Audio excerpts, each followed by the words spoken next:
पुण्यामध्ये दरवर्षी हा पुस्तक महोत्सव एक वेगळी उंची गाठतोय। त्याचं माईक सुरू कर।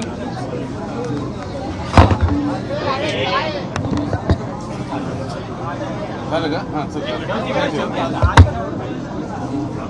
चल आता चल जाऊ दे। ओके सर पुणे पुस्तक महोत्सव दरवर्षी एक वेगळी उंची गाठताना आपण पाहतो। त्यामुळे नॅशनल बुक ट्रस्ट असेल, राजेश पांडेजी असतील, या सगळ्यांचं मनापासून अभिनंदन की पुणे पुस्तक महोत्सवाच्या निमित्ताने पुणेकरांना, वाचकांना, साहित्यप्रेमींना पुण्यामध्ये सहजपणे त्यांना हवं त्या प्रकारचं साहित्य वाचायला मिळणं, साहित्यिकांशी चर्चा करायला मिळणं ही एक सुवर्ण संधी उपलब्ध करून दिल्याबद्दल मी मनापासून हळूहळू हा पुणे महोत्सव हा महाराष्ट्राचा महोत्सव म्हणून पाहिला जाईल असा मला विश्वास आहे। आता तुमचं महत्त्वाचं चालू करा। आज अनेक प्रवेश भाजपमध्ये झालेत आणि आगामी महानगरपालिका निवडणूक पाहता ऑपरेशन लोटस म्हणायला गेलं तर वावगं ठरणार नाही। त्यामुळे महापालिकेचं मिशन काय साधारण असेल आणि भाजपची पुन्हा एकदा ताकद मोठेरी यावेळेला पाहायला मिळेल? मला वाटतं की स्थानिक स्वराज्य संस्थांच्या निवडणुका, विशेषतः महानगरपालिकांच्या ज्या आता घोषित झाल्या आहेत आणि त्याची सर्वत्र तयारी सुरू आहे, पण राज्यामध्ये ज्या पक्षाचं सरकार आहे त्या पक्षाच्याच उमेदवारांना जर महानगरपालिकेत निवडून दिलं तर खऱ्या अर्थाने आपल्या महानगरपालिका हद्दीमध्ये विकासाला अधिक संधी आहे हे सामान्य जनता ओळखते आणि त्यामुळे त्या पद्धतीचं यश हे भारतीय जनता पक्षाबरोबर युती करणारे सगळे पक्ष नक्की मिळवतील हा मला विश्वास आहे। नाही साहेब, मेगा भरती ठीक आहे, पण प्रज्ञा सातव यांना घेण्याची काय गरज पडली पक्षाला? मला असं वाटतं की ज्यावेळी एखाद्या कार्यकर्त्यांना आपल्या कर्तृत्वाला संधी जर भारतीय जनता पक्षामध्ये आहे असं वाटत असेल तर मला असं वाटतं की त्यांचं स्वागत करणं, जर त्यांनी भारतीय जनता पक्षाचा विचार स्वीकारला असेल तर त्याचं स्वागत करणं हे पक्षाचं काम आहे।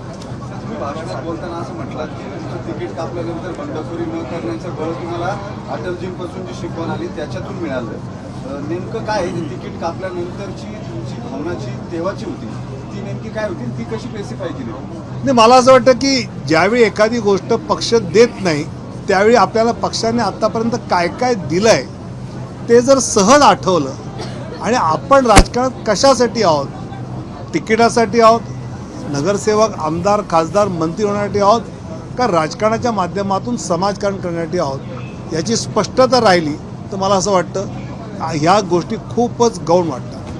पहिल्या प्रश्नाशी जोडतो, एक मिनिट, त्या पहिल्या प्रश्नाशी जोडतो। याच्या आधीचं उत्तर तुम्ही असं म्हटलं की कार्यकर्ते ज्यांना असं वाटतं की आपल्याला आपल्या कर्तृत्वाला योग्य जागा मिळत नाही म्हणून ते पक्ष बदलतात।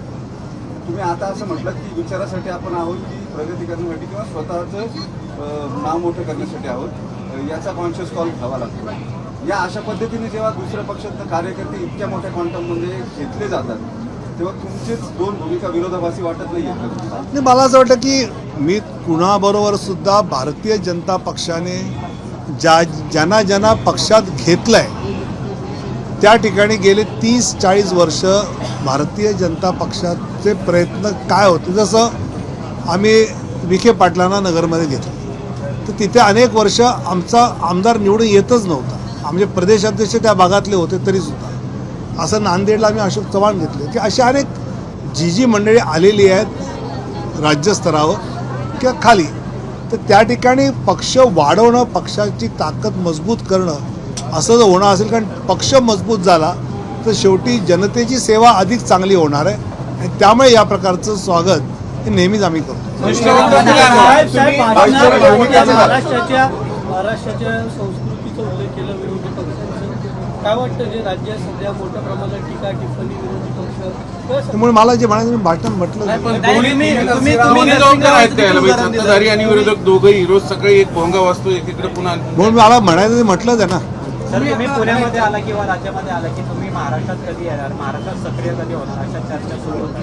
तुम्ही मोस्ट ऑफ जास्त जिल्ह्यामध्येच असतात, महाराष्ट्रात यायला परत हवं. पण महाराष्ट्रातला माणूस वेगवेगळ्या राज्यात जाऊन चांगलं काम करतोय हे बरं वाटतं की नाही? आम्हाला आणखी बरं वाटेल तुम्ही आता महाराष्ट्रात आम्हाला अपेक्षा होती की तुम्ही राष्ट्रीय अध्यक्ष व्हाल पक्षाचे, पण ते काही झालं नाही महाराष्ट्रात. अरे नितीन नवीन सगळे चांगले राष्ट्रीय कार्यकारी अध्यक्ष आम्हाला मिळाले आहेत, त्यांचं कौतुक केलं तुम्ही पाहिजे. आता राहुल गांधी आणि अटलजीच्या विरोधी पक्षनेते असतानाच्या काळाबद्दल बोललात, पण सत्ताधाऱ्यांनी विरोधकांना सन्मान देणं याच्यातनंच विरोधक सत्ताधाऱ्यांना सन्मान देतील असं वाटत नाही का?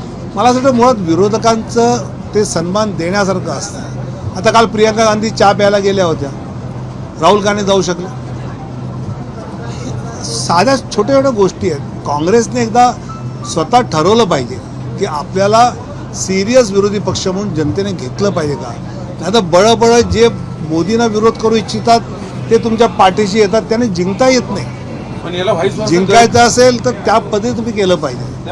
गडकरींनी जे प्रेम दाखवलं तेच मोदी आणि शहा का दाखवू शकत नाही? कारण काल होते ना, काल मोदीजी पण होते ज्यावेळी प्रियंका होत्या त्या. या सगळ्यामध्ये ज्या पद्धतीनं या विरोधी पक्षाच्या नेत्यांवरती टीका केली जाते, नॉमिनिक्लेचर जी ठेवली जातात त्यांना, त्याच्यामध्ये सत्ताधाऱ्यांचा दोष आहे असं तुम्हाला वाटत नाही का? मला वाटतं जनता ठेवते नावं, सत्ताधारी ठेवत नाही. साहेब, शेवटचा प्रश्न